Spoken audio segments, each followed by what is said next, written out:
The sky over New York was a bruised purple, the city's million lights just beginning to wink awake as Alexander Vance stared out from his penthouse office. He was a man carved from granite and ambition, a millionaire CEO at 38 who had built his empire, Vance Innovations, from nothing but a ruthless idea and a broken heart. Today, he was interviewing for his new personal assistant, a role of such demanding intimacy that the last three had fled within months. Down in the sleek, intimidating lobby, a small figure sat dwarfed by a minimalist leather chair. Her name was Lily, and she was 7 years old. She clutched a worn-out folder in one hand and a slightly squashed peanut butter sandwich in the other. Her best dress, a faded yellow sun dress with daisies on the hem, felt scratchy against her skin. She swung her legs, her small sneakers not even grazing the polished concrete floor. "Mr. Vance will see you now," a sleek, unsmiling woman said from the reception desk. Lily slid off the chair, her heart a frantic bird against her ribs. She walked towards the heavy oak doors, her folder held like a shield. Inside, Alexander Vance turned from the window. His sharp, handsome face was set in a mask of cold impatience. Then he saw her, a child, his brow furrowed, a storm cloud gathering.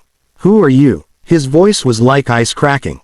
Lily stopped a few feet from his massive desk, her chin tilted up to meet his gaze. She took a deep, shaky breath, the words she had practiced all morning tumbling out in a small, clear voice. "Mom's sick, so I came instead."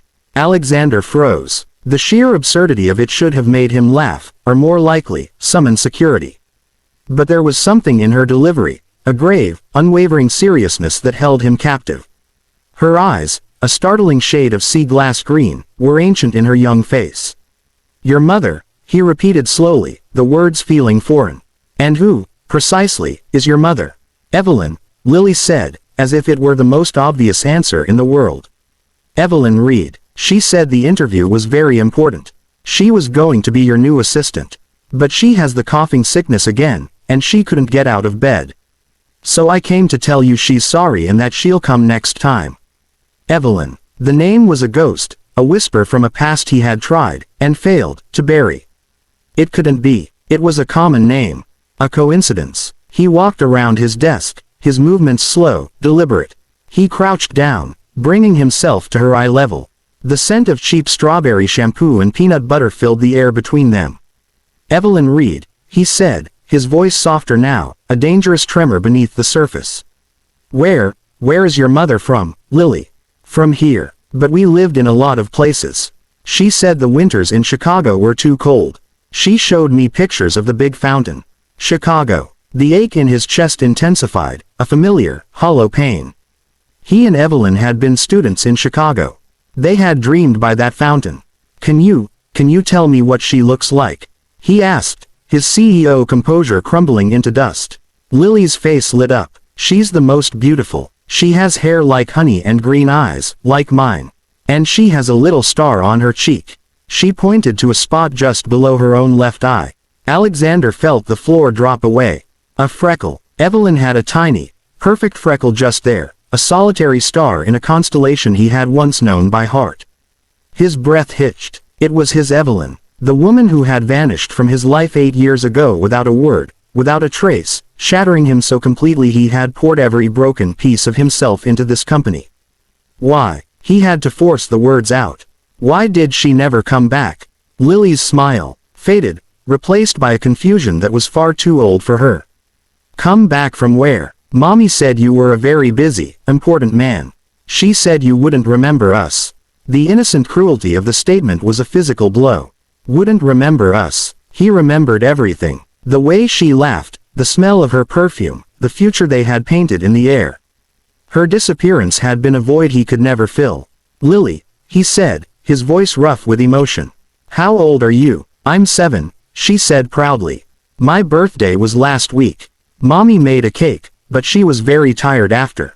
7. The math was a sledgehammer. A brutal, undeniable equation.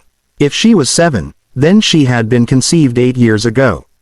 Just before Evelyn left, he stared at the little girl, at the determined set of her jaw that was so like his own, at the green eyes that were a perfect mirror of the woman he had loved, and the subtle, heartbreaking shape of her brow that was unmistakably a Vance trait.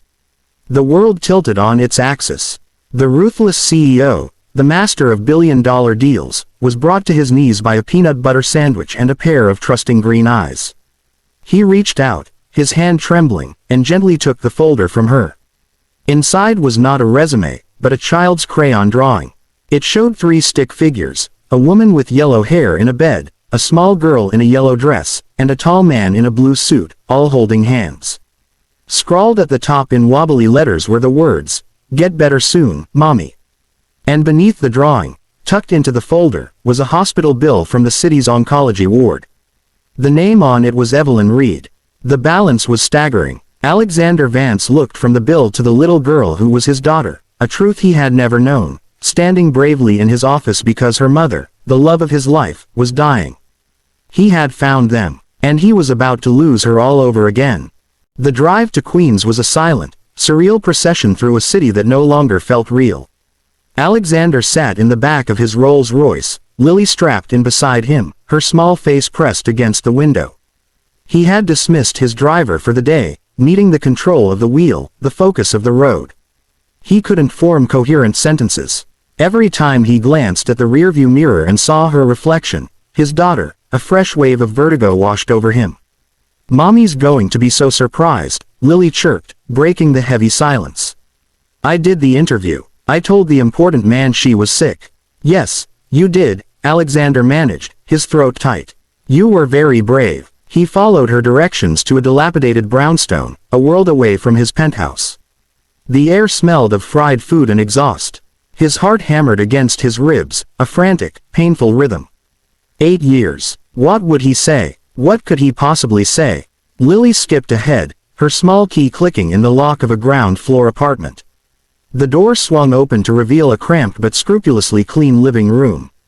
The air was thick with the scent of disinfectant and something else, something cloying and medicinal. "Mommy, I'm home, and the important man came with me." Alexander stepped over the threshold, feeling like an intruder. And then he saw her. She was curled on a worn sofa, a thin blanket pulled to her chin. Her hair, once a vibrant honey gold, was lank and thin, robbed of its life. Her face was gaunt, the skin stretched taut over delicate bones. But her eyes, when they opened, were the same brilliant, soulful green he remembered. The freckle beneath her left eye was a stark, dark mark on her pale skin. Those eyes widened in pure, unadulterated shock. "Alex." It was a whisper, a breath of sound, but it carried the weight of a lifetime. He couldn't move. He could only stare, drinking in the ghost of the woman he had loved, now ravaged by illness. The vibrant, laughing art student was gone, replaced by this fragile shell. "Evelyn," he breathed, her name a prayer on his lips. Lily, oblivious to the tectonic shift in the room, climbed onto the sofa and snuggled against her mother. "I told him you were sick. I did good, right?" Evelyn's eyes never left Alexander's. A single tear traced a path down her temple into her hairline. "You did perfect, baby. So perfect." Her voice was raspy, strained. "Lily, sweetheart, why don't you go to your room and draw Mommy a new picture? A special one." With a trusting kiss, Lily hopped down and disappeared into a small back room. The silence that followed was deafening. "Why?" The word was torn from him, raw and ragged. "Why did you leave? Why didn't you tell me?" Evelyn closed her eyes for a moment, gathering strength. When she opened them, they were filled with a profound, weary sorrow. "I found out I was pregnant the same week your father made his offer."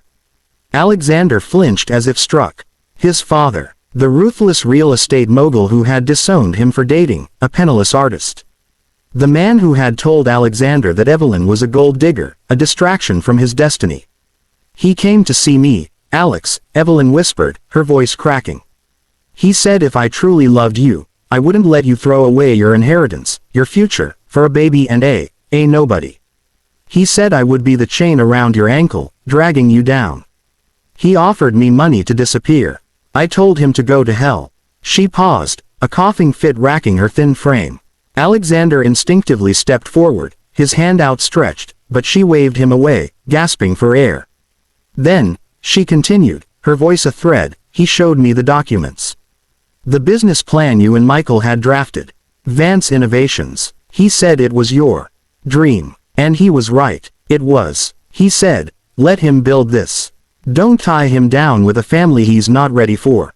If you stay, I will cut him off. He will lose everything, including this dream, because of you. Alexander felt the walls of his carefully constructed life crumble around him. He remembered his father's generous seed funding, given on the condition he focus on business, not distractions. He had thought it was his father's way of finally accepting his ambition. It was a bribe, a payoff. I left because I believed him, Evelyn said, fresh tears flowing freely now. I thought I was setting you free. I thought you'd be better off. I had Lily, and she was my whole world. I tried to make it on my own, I really did, but then, this. She gestured weakly at her own body. Alexander sank to his knees beside the sofa, his head bowed. All these years of anger, of believing she had abandoned him, of building this empire on a foundation of bitterness, it had all been a lie. A cruel manipulation by his own father. You should have told me, he choked out, his face buried in the cheap fabric of the sofa, smelling her faint, familiar scent beneath the sickness. We could have faced him together. We could have had everything. I was young and scared, Alex. And I loved you too much to be the reason you failed. Her hand, frail and cool, came to rest on his head. I'm so sorry. He looked up, his own vision blurred. No, I'm sorry. I'm sorry I wasn't there. I'm sorry you've been alone. I'm sorry you're. He couldn't say the word. Dying. He stood up, the CEO reasserting himself, but this time, for a different purpose. You're coming with me, right now. I have the best doctors in the world. We'll fight this. Evelyn gave him a sad, gentle smile. Alex, it's stage 4. It's everywhere. The fight is over. No, he said, his voice fierce with a new, desperate conviction. It's not. We have a daughter. We have a second chance. Just then, Lily emerged from her room, holding a new drawing. This one showed 4 stick figures, her mommy, the important man, and a small, scruffy dog. She held it out to Alexander. This is for you, so you don't have to be lonely in your big office. It was the final, heartbreaking twist. He had spent a decade building a fortune, thinking it would fill the emptiness. And here was this child, his child, offering him the only thing that ever could, a family. He took the drawing, his hand trembling. He looked from Lily's hopeful face to Evelyn's resigned one. He had missed first steps, first words, first days of school. He had missed a lifetime.